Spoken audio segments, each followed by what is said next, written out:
I never thought a work trip could destroy everything I'd built. My name is Lila, and I'm 34 years old. Looking back, I realized how fragile my perfect little world was, how one stupid decision could shatter years of marriage, trust, and carefully constructed appearances. Daniel and I had been married for 11 years. From the outside, we looked like the ideal suburban couple.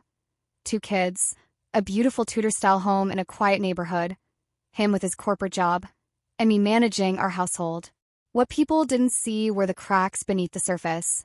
I've always been impulsive, not in a dramatic way, but in those small moments where I'd make decisions without really thinking them through.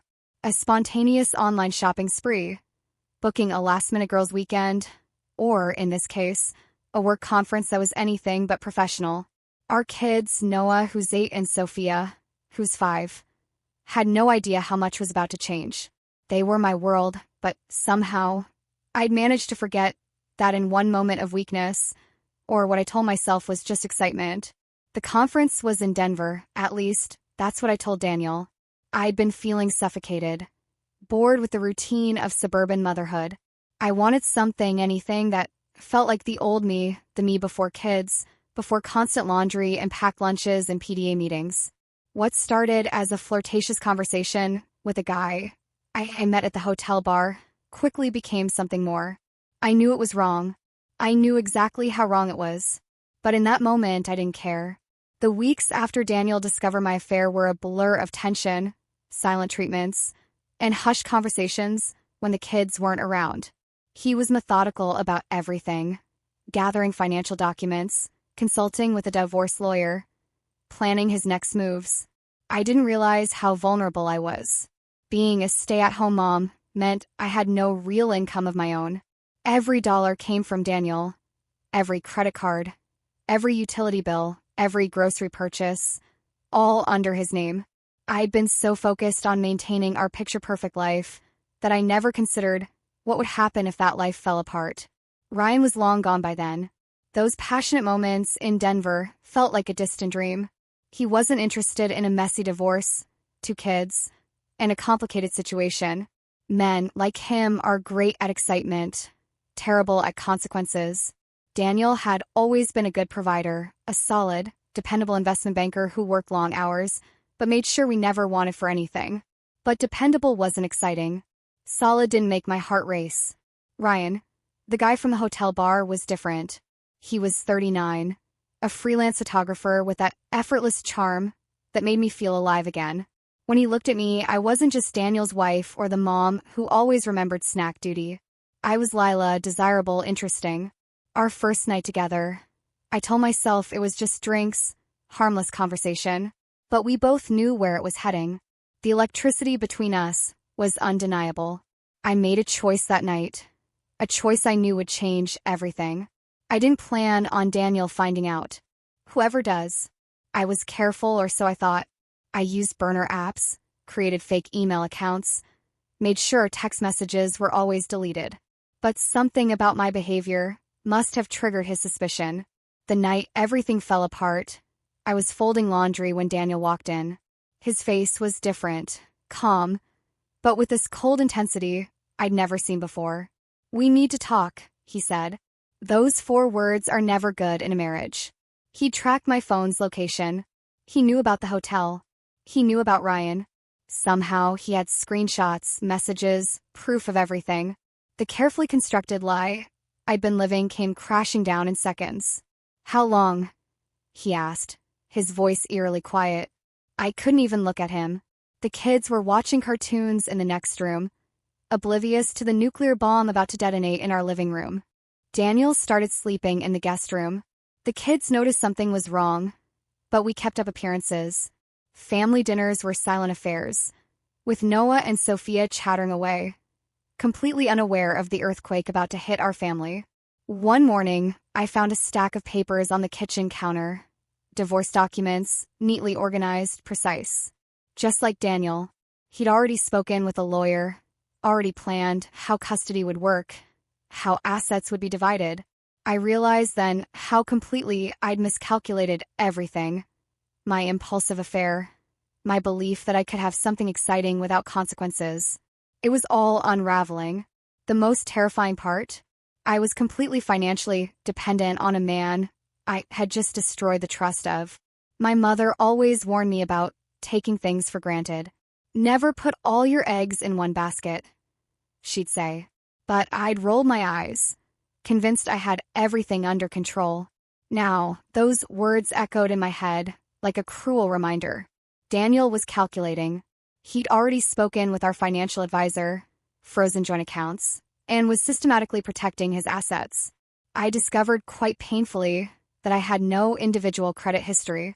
Years of being a stay-at-home mom meant I was financially invisible. The kids started noticing my tension. Sophia would draw these heartbreaking family pictures. Pictures where Daniel and I were separated by wide spaces. Noah became quieter, more withdrawn. I knew I was destroying more than just my marriage. I was shattering our entire family's foundation. Ryan was nothing more than a distant memory now. Those stolen moments in Denver seemed like a ridiculous fantasy. He didn't want complicated. He didn't want a woman with 2 kids and a marriage falling apart. Men like him are experts at creating excitement, but terrible at handling real-life consequences. Daniel served me papers at breakfast, right in front of the kids. His calm was more terrifying than any anger could have been. Cold, calculated. He'd already consulted with the best divorce lawyer in the county, and I was about to find out just how completely I'd miscalculated everything. "I want full custody," he said quietly while the kids were in the other room. "Your indiscretion changes everything." That word, indiscretion, made my affair sound like nothing more than a minor social mistake. But we both knew it was so much more than that. The first meeting with Daniel's lawyer was a wake-up call I wasn't prepared for. I sat there, feeling small and exposed, as they discussed my entire life like I was some kind of liability. My financial ignorance became painfully clear. I had no idea about our investments, our real estate holdings, or even the basic details of our joint accounts. Daniel had managed everything, and I'd been content to live in a bubble of comfortable suburban luxury. "You'll need to get a job," Daniel said matter-of-factly during one of our rare conversations. The statement hung in the air like a challenge. I hadn't worked a real job in over 9 years. My last professional experience was a part-time marketing assistant role before we had Noah. My family was surprisingly unsupportive. My sister Elena was the only one who would even talk to me. "You made your bed," my mother had said coldly when I called her for support. "Now you have to lie in it." Daniel was methodical about everything. He'd already secured a top-tier divorce lawyer, started documenting everything, and was preparing for a custody battle that would leave me with minimal time with the children. The reality was crushing. My impulsive affair, those stolen moments in Denver that had felt so exciting, were now destroying everything I'd ever known. The next few months were a brutal wake-up call. Daniel was strategic in everything he did. He started documenting my every move, collecting evidence that would paint me as an unstable mother. Text messages, bank statements, social media activity. Nothing was off-limits. I tried reaching out to Ryan, hoping for some kind of support, but he ghosted me completely. Those passionate nights in Denver felt like a distant, almost embarrassing memory. Men like him are experts at temporary excitement, not long-term consequences. The financial reality hit me hardest. I'd spent years shopping online, taking expensive vacations, buying designer clothes, all without any real understanding of our financial situation. Daniel had always handled the money, and I'd been content to live in a bubble of suburban comfort. My first job interview was a disaster, a part-time marketing position that would barely cover childcare. The interviewer, a woman in her mid-40s, looked at my resume with barely concealed judgment. 9 years of being just a mom had essentially erased my professional identity. Sophia started having nightmares. She'd wake up crying, asking why mommy and daddy weren't sleeping in the same room. Noah became increasingly withdrawn, his school grades dropping. I knew I was responsible for breaking our family, but admitting that was something I couldn't bring myself to do. Daniel was calculating. He'd already spoken with a top-tier divorce lawyer, positioning himself as the stable, responsible parent. Every move was carefully planned to minimize my time with the children. The most terrifying part? I was completely dependent on a man I had just completely betrayed. The courtroom felt like a foreign planet, cold, sterile, with Daniel sitting across from me, looking like he'd been carved from granite. Our entire marriage was being dissected. Every mistake, every moment of weakness, laid bare for a complete stranger in a black robe to judge. Our mediator, a stern woman in her early 50s, kept looking at me with this mixture of disappointment and pity. I could read her thoughts so clearly. Another impulsive woman who threw away a perfectly good marriage for a moment of excitement. Daniel's lawyer presented evidence like a prosecutor. Bank statements showing my impulsive online shopping sprees. Screenshots of deleted text messages. Hotel receipts from Denver. Each document felt like another nail in my coffin. "Mrs. Carter," the mediator said, "can you explain why you believe you should retain joint custody of the children?" I stammered. The truth was, I didn't have a compelling argument.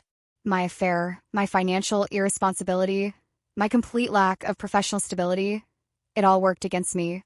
Daniel sat there, perfectly composed. His lawyer had built a case that portrayed me as an unstable, unfaithful wife who could potentially be a risk to the children's emotional well-being. And the worst part, a significant portion of what they were saying was true. Elena was the only one who seemed to understand the complexity of my situation. It wasn't just about the affair, she told me later. It was about years of feeling invisible, of losing yourself in a marriage where you had no identity. But understanding didn't change the consequences, and those consequences were about to become very real. The final court hearing was a blur. Daniel stood there, calm and collected, while I felt like I was drowning.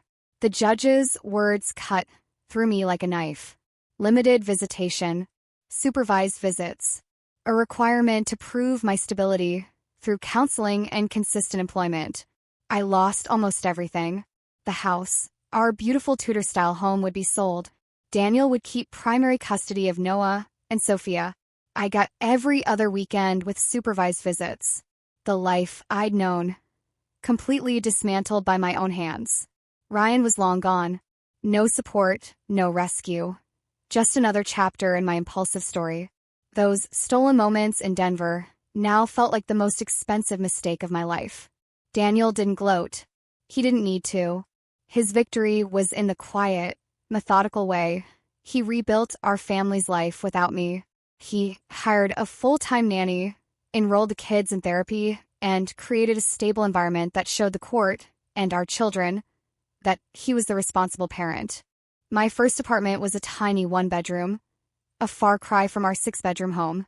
Every other weekend, I would watch Noah and Sophia interact with me carefully, measuring their words, their love, now cautious and controlled. The lesson wasn't just about an affair. It was about value, the value of trust, of family, of making thoughtful choices. Daniel hadn't just won a divorce. He'd won the respect of our children by showing them what true responsibility looks like. I lost everything by chasing a moment of excitement. He gained everything by choosing stability.